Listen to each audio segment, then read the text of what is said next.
Hold on, folks. I'm just going to be talking about this word Elohim and a lot more, so just keep watching. So this word Elohim, let's see what it means. This Bible's been changed. It's a new international version, so it's a very I believe it's a watered down version. Don't mean to offend anyone, but it is. It says, "Then God said, let us make mankind in our image." Let us make mankind in our image. So why is God talking about himself in a sense, in a plural text? More than one. We always say that God is one.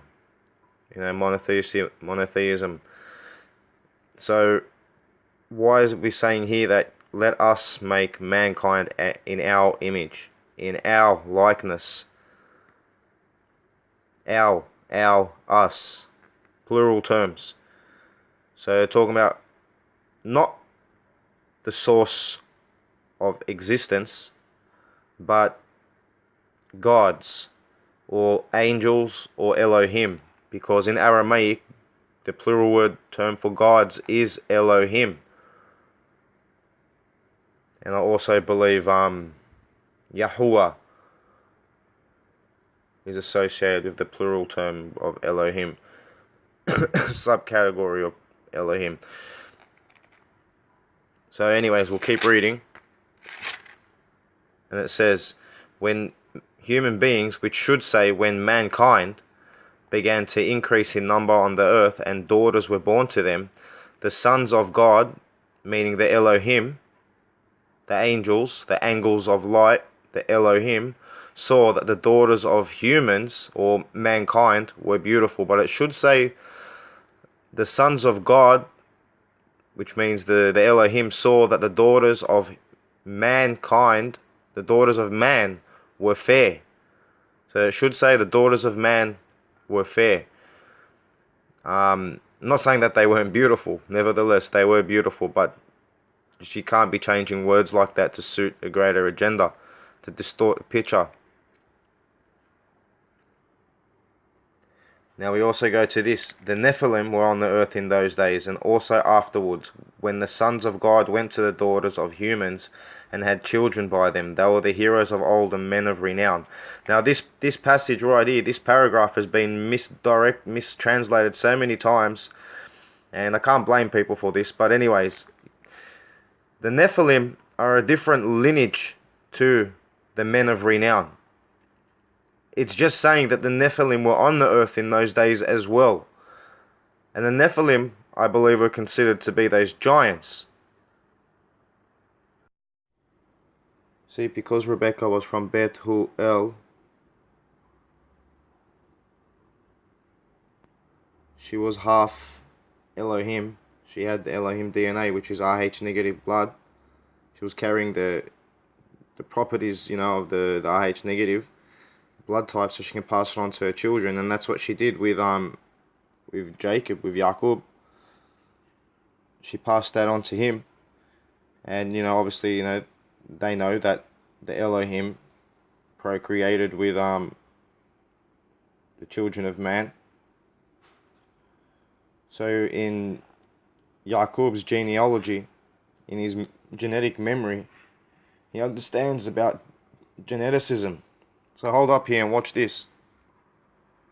Alright, so we're back in Genesis. It goes, Jacob, however, took fresh cut branches from a poplar, almond, and plane trees. So whenever they're referencing trees in the Bible, it's about lineages, family lineage, family trees. And made white stripes on them by peeling the bark and exposing the white inner wood of the branches. Then he placed the peeled branches in all the watering troughs, so that they would be directly in front of the flocks when they came to drink. When the flocks were in heat, they came to drink. They matured in front of the branches, and they bore young, and they were streaked or speckled or spotted. Jacob set apart the young for the flock by themselves, but made the rest face the streaked and dark-colored animals that belonged to Laban. Thus he made separate flocks for himself, and did not put them with the Laban's animals. What they're trying to say here is that he genetically modified beasts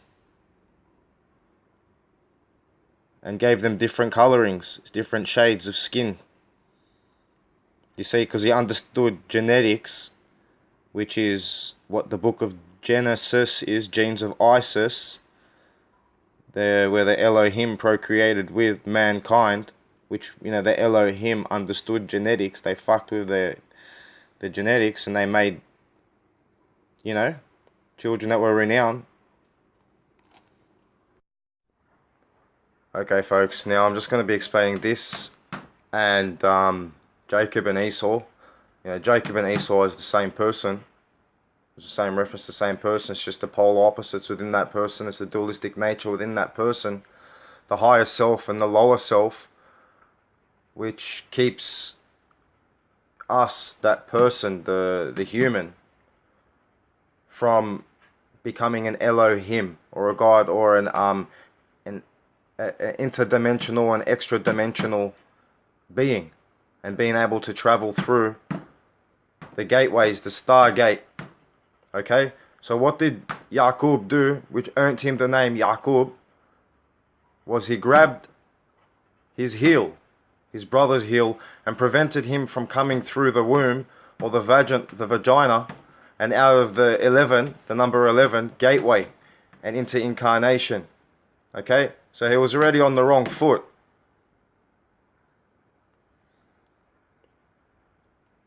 Now that's all that story of Jacob and Esau is explaining that. Okay, the Stargate. Now, let's try and explain all this. Sorry about all this shit that I've just splurted out on my board. I just went with the pen and went a bit crazy, but I will try and explain what I've spat out here. And what I've discovered is what we are extra dimensional beings who can travel to different worlds. We are just in a prism here, okay? Now, if you want to go look in Mecca, there's a Kaaba, the Kaaba, which represents heel, okay? And what do? Is they rotate around the Kaaba. Alright, they rotate around the Kaaba clockwise in order to try and elevate their vibrational frequency so they can pass out of here. But I'm not sure if it's fully understood or if I've just worked out something that everyone knows but no one's telling me. But anyway, this is the star that they put on top of the Christmas tree, an 8-pointed star.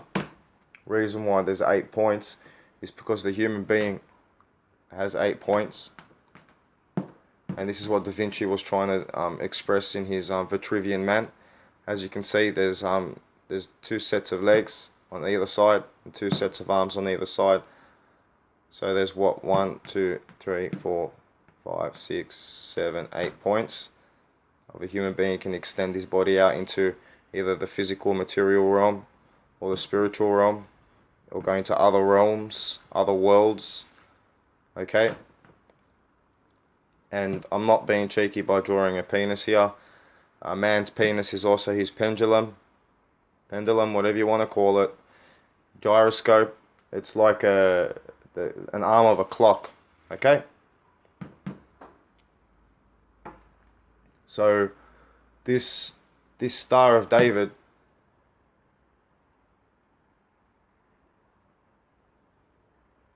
can be broken up also into this North Star, the prism, which we have to sort of go through to break out of this dimension that we are stuck in, this plane. This is the firmament that they speak about in Freemasonry. Okay, now I'm not lying. I've done this without knowing how to do this in a place called Caboolture. I don't remember much, but I do know that there's a very different place, places. But when you pass through this firmament, it's a weird liquid. Okay, there's a weird liquid because it's like you're going up a giant organism. Do you understand what I'm saying? And in between, in this organism, there are cells, little tiny cells where we are contained in. Okay, when you pass through these cells, the cell's membrane, you get me? You pass through the cell's membrane. It's what our skin is. It's a membrane with all cells collected together to make skin, and it's like liquid which protects. So when you pass through these dimensions, you pass through like a liquid substance. It's very similar to water, Very, very similar to water. But I remember when I got back down here, when I had that dissension feeling and woke up in the morning, and I felt really, really strange. I had giant water droplets on me. Giant weird water droplets. And when I touched them, they just disappeared. Just evaporated instantly. Like, it was the weirdest fucking thing on earth. Um, now, this... Now, this is an atom. An atom. Okay? It's the basic building block of life. Inside of it is a nuclei. Jesus said the kingdom of God is inside you and all around you, not in buildings of wood and stone. Lift a stone, you will find me. Split a piece of wood, and I am there. It's a reference to an atom, the basic building block of the universe. Okay? The essence, the energy. You get me? The energy, the essence, which is housed in the solo man's temple. Because what's actually happening now is that these Freemasons of today, they understand this, but what they've done is all they've got is the clay vessel. They're architects and they can only create the temple, but they cannot create the essence that goes into the temple and creates a life. Okay? So they're lacking that. Sorry folks, they keep stopping my video, my camera from recording. So anyways, also about the Rh negative people with Rh negative blood and Rh negative, especially O negative, got a higher copper content in their blood. So they are children of the Elohim. You get me? Because their copper is also an excellent conductor of electricity and energy. So you're vibrating on a much higher frequency already. And what underneath, you can transform that copper in your blood into gold underneath extreme pressure and frequency. Okay? And that is what Jesus spoke about of the heart. Unconditional love and etc. etc. Or Yeshua spoke about that. That is also transformation. Also gold. You know, it can add up to an 11 eventually. I'm not going to go into that. And human, H-U, H is 8. U is 21. 21 is the 3. 8 plus 3 is 11. So, you know, it's 11 man. 1. L, even, man. 11, 11. Because the 1 can't be a solo. It's a solo man. And automatically in this existence, when something is created and manifested, it has polar opposites automatically. So it cannot be alone. So you got the 11, 11. You get me? This is when you become a god or an Elohim. And then you can become an inter or an extra dimensional traveling being. You go to one of the 13 destinations. Because point 1 is it's our origin, and this is what the gold's for. This is why the Egyptians created gold, because they turned into, I think it was like anatomic gold, which is, they're called mufkuts, and they could snort it and use both hemispheres of their mind. Okay, they used both hemispheres of their mind, the right and left hemisphere, started generating nuclear energy, converted their copper in their blood to gold, and became the gods of old. Not the God of the universe or the creator, but the angels became the angels level, vibrating on their frequency, the Elohim's frequency, okay? The angles of light, the arcs of light. You get me? The right angles of light, the right angle, Ra, light. Okay, you get me? So human beings are very special. So there's also human and mankind. So there's two different humans. You get what I'm saying? There's the humans that the Elohim, the mankind that the Elohim took as wives. And there's also the Elohim. So with mankind, they also contain the golden ratio, the Fibonacci sequence, which is the... it's like a formula that's imprinted on everything in existence on this planet. Showing us that there was one creator that created everything. The fingerprint of God. The fingerprint of the source. Okay? Now also within the ratio of the human being's body, you know, from their head to their neck, to their chest, to their waist, to their leg, thigh and ankle, this contains the golden ratio within each portion of the human being, where each joint is. So what I was trying to say is that we have points of energy within our body where we can raise our vibratory frequency, you know, or kind of like an electric symbol, north and south, positive and negative, and create a current which flows through our spine, which a lot of people call the kundalini, or the flaming sword, which Christ is going to come back to, because, you know, you're going to go to Christ consciousness or Krishna consciousness and obtain the crown. So, you know, you got the base chakra, the sacral chakra, the solar plexus or the manipura. You got the anahata or the heart chakra. You got the throat chakra. You got the solar plexus chakra. I mean the third eye chakra, and you got the crown chakra.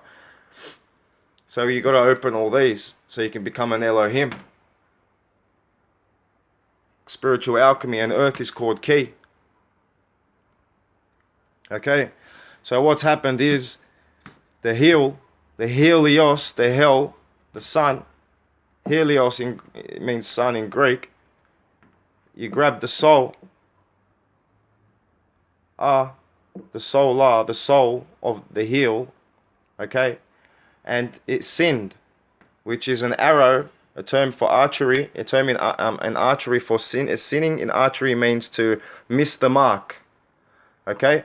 So by Yaqub grabbing his polar or dualistic self's heel, by nature he restricted himself, or he made himself miss the mark. He sinned, okay, and when he was born he wasn't able to be an interdimensional being.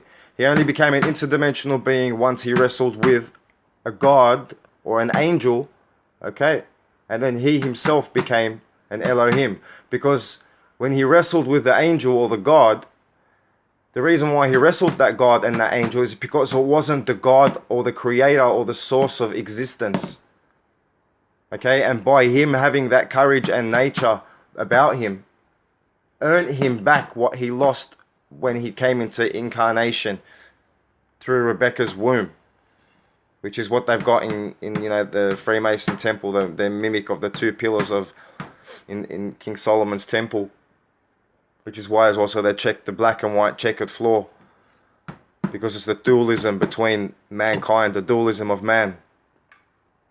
You get me?